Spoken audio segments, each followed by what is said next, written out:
मोदी ने एक बार कहा था भगवान बुद्ध के साथ इनका सुखद संबंध है। भगवान बुद्ध के साथ मेरा एक और संबंध भी है जिसमें अद्भुत संयोग भी है और जो बहुत सुखद भी है। और एक बार इन्होंने कहा बोहरा मुसलमानों के साथ इनका पुराना रिश्ता है।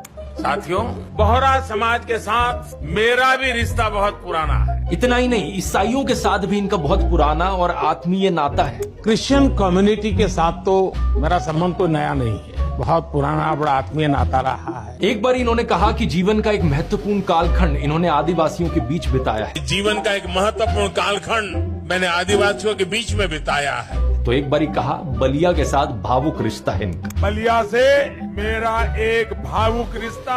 पंजाब के साथ भी इनका विशेष नाता रहा है और चीन के साथ भी इनका विशेष नाता रहा है। पंजाब के साथ मेरा विशेष नाता रहा है। चीन के साथ मेरा निजी रूप से भी एक विशेष नाता है। फ्रांस के साथ भी इनका पुराना नाता रहा है और यदुवंश के साथ भी इनका रिश्ता नाता है। मेरा खुद का व्यक्तिगत रूप से फ्रांस के प्रति लगाव बहुत पुराना रहा है।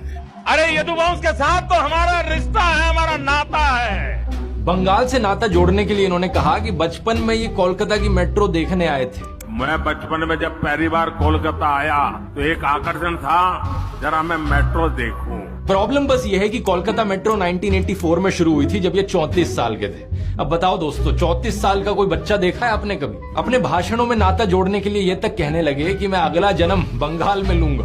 अगले जन्म में बंगाल की किसी माँ के गोद से पैदा होने वाला हूँ।